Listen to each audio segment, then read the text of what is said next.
मैंने यहाँ भी इनसे बात की और जो मैंने टैलेंट इन बच्चों और बच्चियों में देखा वो बहुत ही टैलेंटेड बच्चे हैं, लेकिन कुछ दिक्कतें हैं क्योंकि वहाँ भी बच्चों के पास लाइब्रेरी नहीं थी। तो मैंने आज इनको कहा है दोनों हॉस्टल, इसके बाद मैं पहाड़ी हॉस्टल भी जा रहा हूँ, तो इन हॉस्टल्स में मैं एक लाइब्रेरी, वहाँ भी 24/7 और यहाँ भी 24/7 लाइब्रेरी, ताकि बच्चे पढ़ सकें। और इनके लिए एडिशनल क्लासरूम मैंने वहाँ भी मैंने 2 रूम अनाउंस किया और यहाँ हमने 3 रूम का बोला है कि 3 रूम होंगे, क्योंकि हमारे पास एक यहाँ जो 6 से 8 तक के बच्चे जो हैं वो यहाँ उनकी पढ़ाई भी होती है और यहाँ टीचर पढ़ाते हैं, इसलिए क्लासरूम की भी यहाँ ज़रूरत है।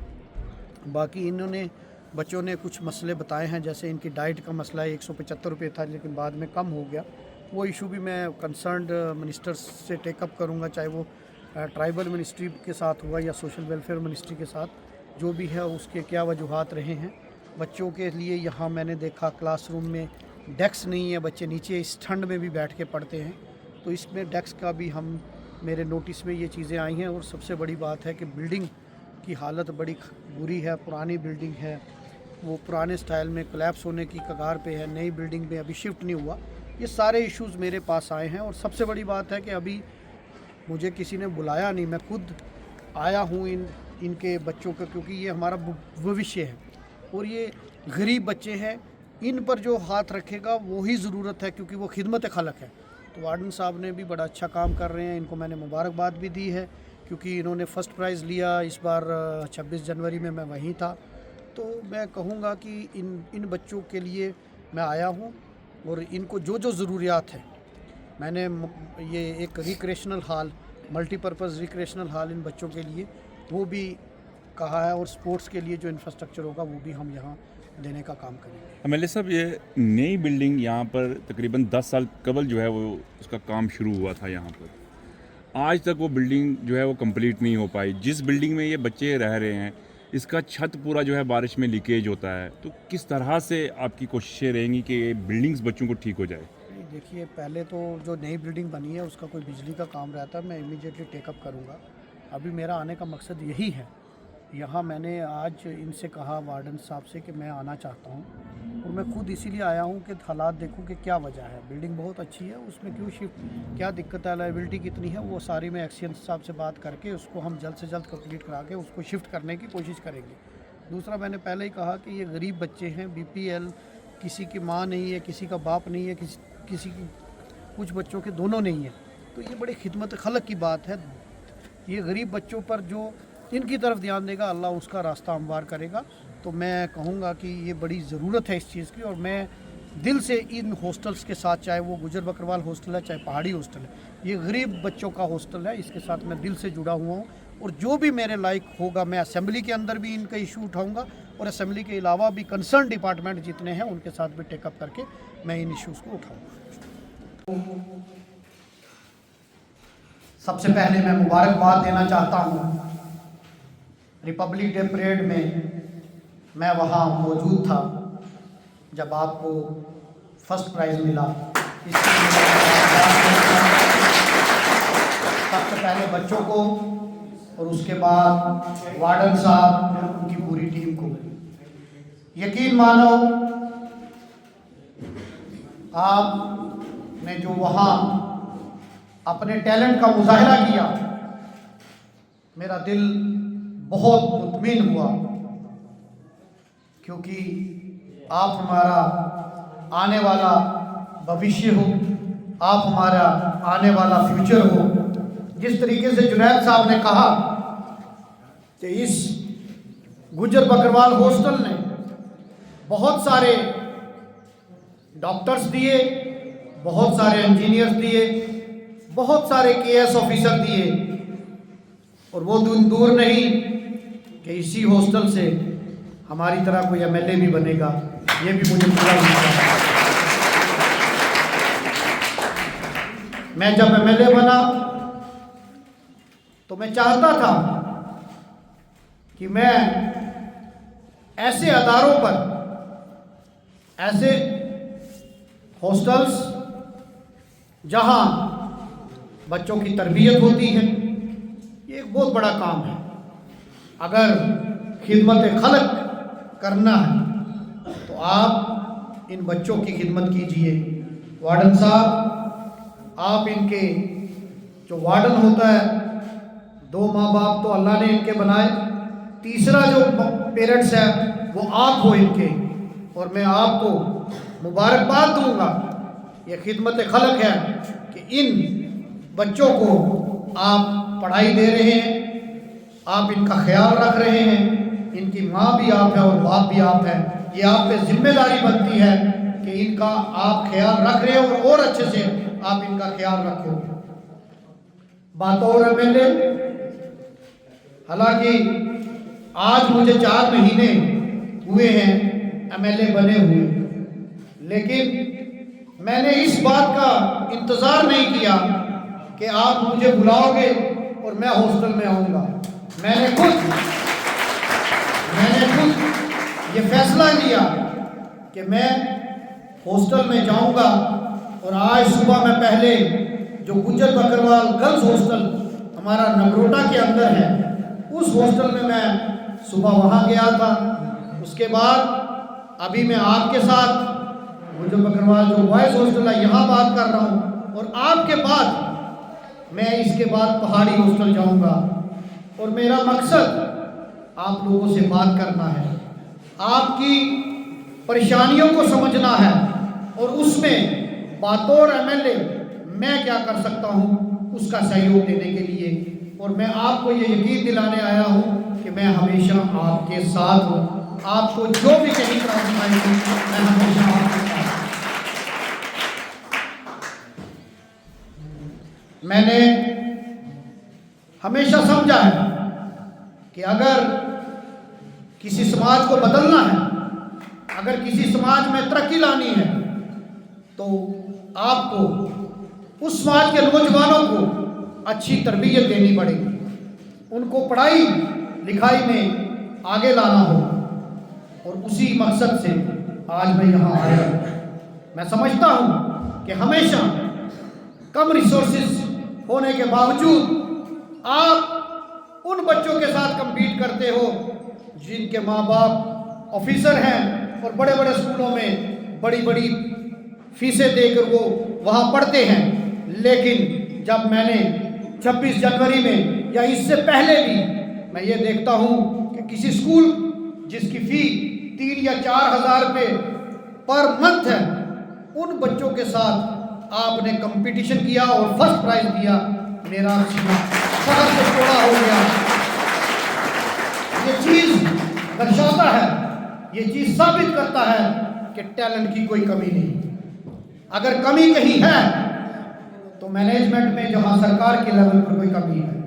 लेकिन इससे पहले आपने बताया कि यहाँ आपकी डाइट के लिए 175 रुपये पर डे था, लेकिन आज उसको घटाकर 100 रुपया कर दिया गया। ये मेरे नोटिस में आया है। मैं बिना किसी सियासत में पड़े हुए, आप बच्चों के सर पे सियासत नहीं होगी।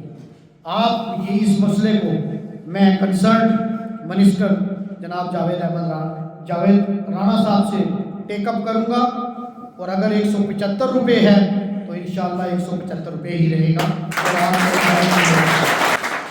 मेरा एक छोटा बच्चा यहाँ होनहार, वो अपनी डिमांड को प्रोजेक्ट कर रहा था।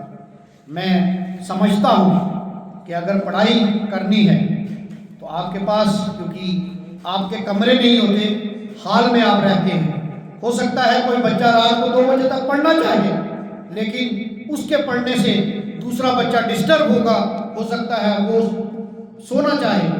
इसके लिए मैंने ये फैसला किया है कि हम यहाँ एक लाइब्रेरी आपको देंगे 24/7, जिसमें आप उस लाइब्रेरी में जाकर पढ़ें। और इसके लिए मैंने अभी वार्डन साहब से बात भी की है। आपकी बिल्डिंग का मसला है, मैं उसमें भी अभी डिपार्टमेंट से टेकअप करूंगा कि अगर बिल्डिंग बनी है तो उसको शिफ्ट क्यों नहीं किया जा रहा। इसके साथ साथ आपके यहाँ पढ़ने के लिए क्योंकि 175 बच्चे अभी यहाँ हैं, तो 3 क्लासरूम अभी मैंने वार्डन साहब से एक वो लिया है प्रपोजल, आपको इंशाअल्लाह 3 क्लासरूम हम यहाँ एडिशनल और देंगे ताकि आप यहाँ पढ़ाई कर सकें, ताकि आप यहाँ पढ़ाई कर सकें।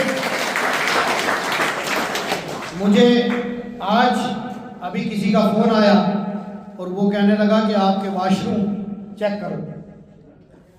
मैं समझता हूँ कि चेक क्या करने हैं। 175 बच्चे जहाँ रहते हैं, हमारा 10 लोगों का घर होता है और उसमें 4 वॉशरूम हैं। यहाँ अगर होंगे तो ज़्यादा से ज़्यादा कितने वॉशरूम हैं? 3। तो 175 बच्चों के लिए 3 वॉशरूम, तो वो बच्चे बेचारे क्या करेंगे? एक टॉयलेट कॉम्प्लेक्स जिसमें कम से कम 10 वॉशरूम हो, वो आपको अलग करते हैं, वो आपके लिए वो रहेगा। मैं वार्डन साहब से कहूँगा कि आपको इन बच्चों के लिए जो इंफ्रास्ट्रक्चर की जरूरत है, बेड की जरूरत है, जो जरूरत है, आप वो लिस्ट बनाएं। वो लिस्ट मुझे जल्द ही सबमिट करें, या अगर सबमिट की हुई है तो उसकी कॉपी मुझे दे दें, ताकि मैं उसको कंसर्न डिपार्टमेंट के साथ टेकअप करूं और मैं उसको जल्दी प्रोसेस करके ताकि आपको उसका फ़ायदा हो सके। मैं समझता हूं कि आपके पास रिक्रिएशनल हॉल नहीं है ना? कोई हॉल है? कहाँ? तैयार नहीं हुआ। तो अगर है तो अच्छी बात है, अगर नहीं है तो हम उसमें रिक्रिएशनल हॉल भी वहाँ देने का काम कर सकते हैं। अगर जगह आपके पास है, अगर आपके पास यहाँ है, तो स्पोर्ट इंफ्रास्ट्रक्चर के लिए आप सामान इन बच्चों के हिसाब से सामान की भी लिस्ट बना सकते हैं।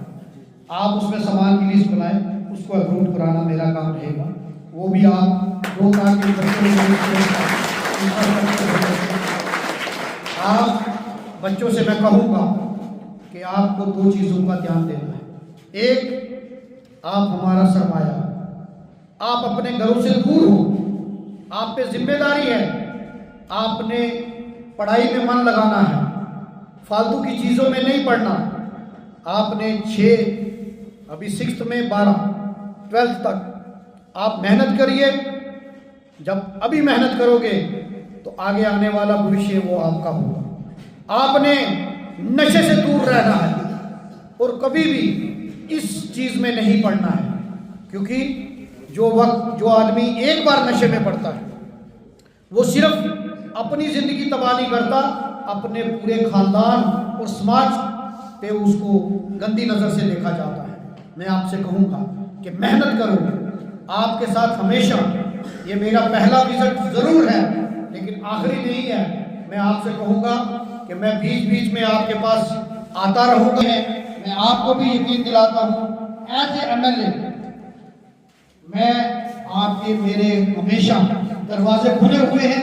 इन बच्चों के लिए अगर आप मुझे रात को 12 बजे भी उठाएंगे, मैं तब भी खड़ा रहूँगा। कोई भी यहाँ कोई भी जरूरत आपको पड़ती है, दिल्ली में भी उठाऊंगा और कंसर्न डिपार्टमेंट के साथ भी टेकअप करूंगा, ताकि इन बच्चों का भविष्य बेहतर हो।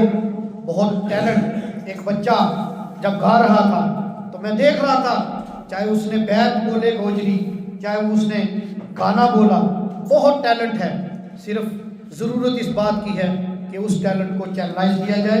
वार्डन साहब, मैं आपको बहुत बहुत मुबारकबाद देता हूँ और आप बच्चों से भी कहूँगा कि कहीं भी कोई दिक्कत आए तो आप मुझे भी बता सकते हैं। ये बात नहीं कि सिर्फ मैं वार्डन साहब की बात सुनूंगा, वो मामला ठीक है, लेकिन जहाँ कहीं आपकी कोई जायज़ डिमांड है तो वो भी मैं सुनने के लिए तैयार हूँ। अगर आप मुझसे अकेले में भी बात करेंगे तो मैं सुनने के लिए तैयार हूँ, क्योंकि मैं भी आपके लिए हूँ और वार्डन साहब भी आपके लिए हैं। आपकी बेहतरी के लिए हम मिलकर काम करेंगे। आपने मुझे बहुत प्यार दिया, इसके लिए मैं आपका दिल से शुक्रगुजार हूँ। बहुत बहुत शुक्रिया। हमारी ग्रीवेंसेस सुनी, हमारी डिमांड सुनी और चेक किया। हमें मजीद ये फिजिकली भी एक नज़र जो है अपनी दौड़ा लेंगे, पूरी जो जो कमियां हैं देख लेंगे। तो हम तहे दिल से शुक्रिया अदा करते हैं। मैं सबकी तरफ से, अपने स्टाफ की तरफ से, अपने हॉस्टल्स के इन्वेट्स की तरफ से, सबकी तरफ से फिर तहे दिल से शुक्रिया अदा करता हूँ और ये उम्मीद करता हूँ कि एमएलए साहब के हम घर के सबसे नज़दीक हैं और ये सुबह शाम हमें कोई आपत्ति नहीं है, कोई ये नहीं है कि एमएलए साहब हमें बार बार चेक करने क्यों आते हैं। नहीं, हमें सुधारने अगर एमएलए साहब आएंगे तो हम ज़्यादा से ज़्यादा खुश होंगे। और ये एक अच्छी बात है कि एमएलए साहब बार बार हमें आए देखें ताकि हमारी कमियां जो हैं वो पूरी हो जाए, कुछ हमें दें या कुछ हमें सुधारें। शुक्रिया बहुत बहुत।